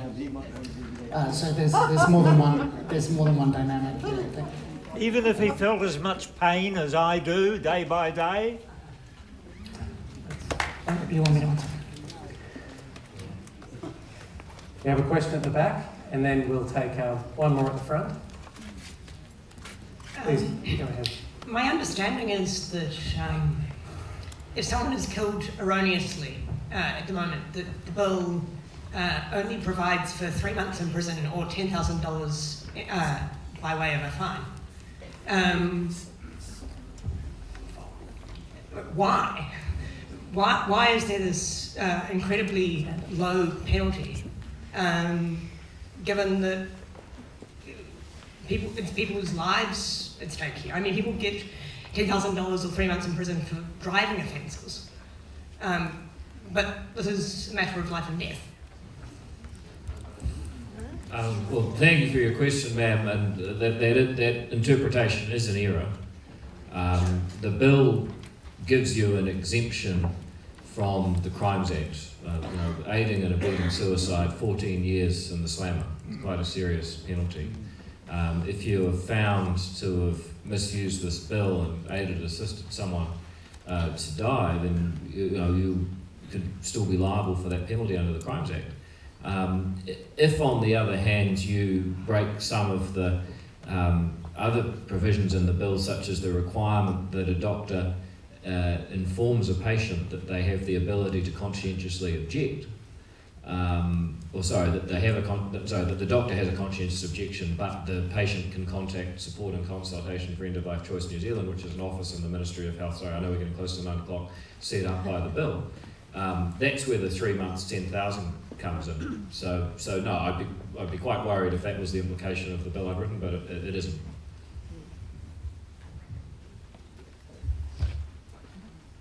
One more question here. Thank you. I'm going to talk from Christian, excuse my English. I'm going to talk from the Coptic. I'm from the Coptic Orthodox Church. I understand that human life is a gift from God, that no one has the authority to terminate his life. The honor of the human living is in life itself. I understand that through life, we take example from people who go through agony and suffering. We learn from them. I met with many people, like I went to hospital one day as a minister, and the doctors say that his life is going to end today. And I went there to pray. That person, he lived 12 years after that. Many cases in the church, I've been facing many cases like that. I've been called many times to hospital. Nothing is happening. When God wants the time to come, it will come.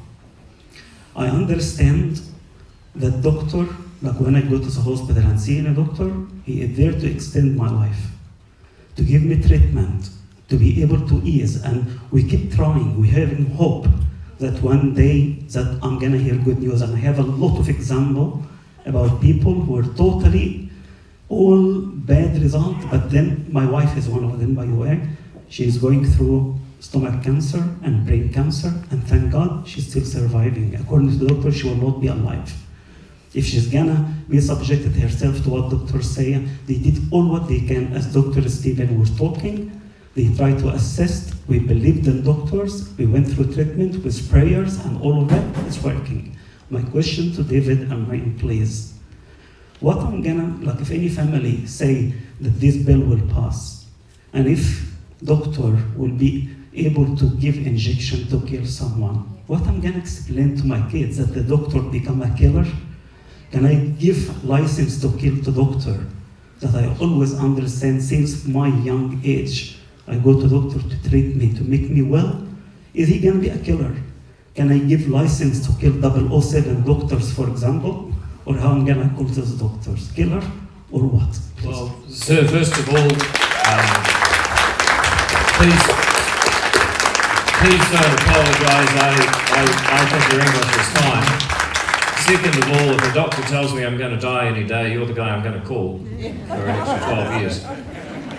But on your more serious point, what do you tell your kids? I think you tell them that people make a range of choices. Some people suffering at the end of their life want a doctor to help them end their suffering so they go in their way on their terms. I think I can probably just stereotype a bit based on your address that possibly in your family that's not the choice you'd make. But ultimately, that is the point of morality. We can't expect Parliament to tell us how to think morally. What would be the point in churches and individual thought if Parliament was going to decide every moral question for us? That's what I'd tell my kids if I was here.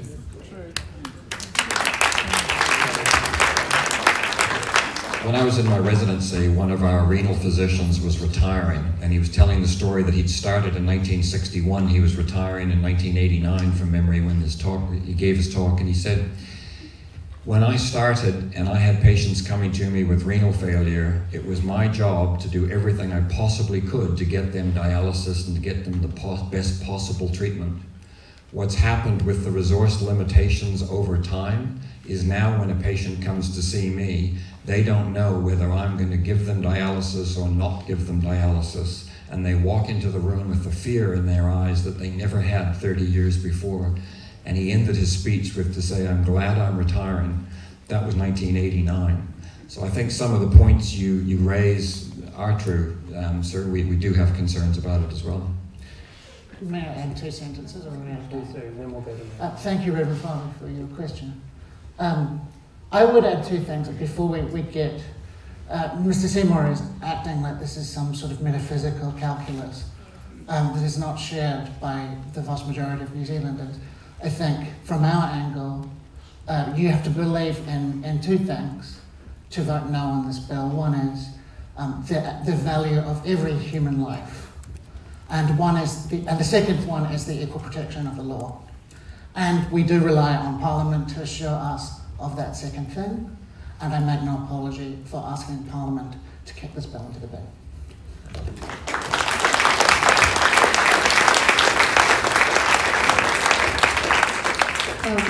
Thank you, sir, for your comments and your questions. And I suppose I would say, no, it's not hypothetical, I do say to my daughter, we live in a pluralist world. We live in a pluralist society. We do not all think the same. We do not have the same worldview. We do not share the same religious presuppositions. We do not share the same faith. So we live in different contexts, and we are all richer for that.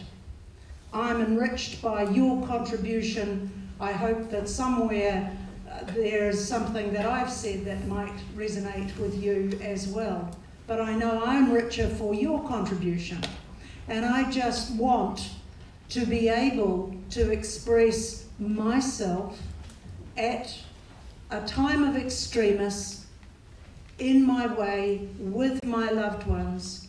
And I don't ask that everybody else do it my way at all. But I ask that people who don't share my worldview don't prevent me from having that choice.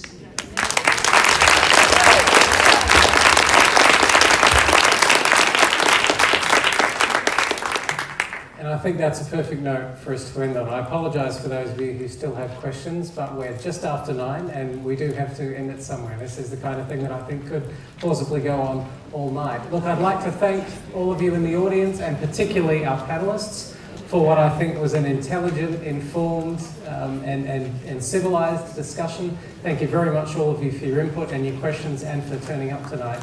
And please don't forget there are voting forms. So please do fill those in and drop them at the box on your way out. Thank you very much.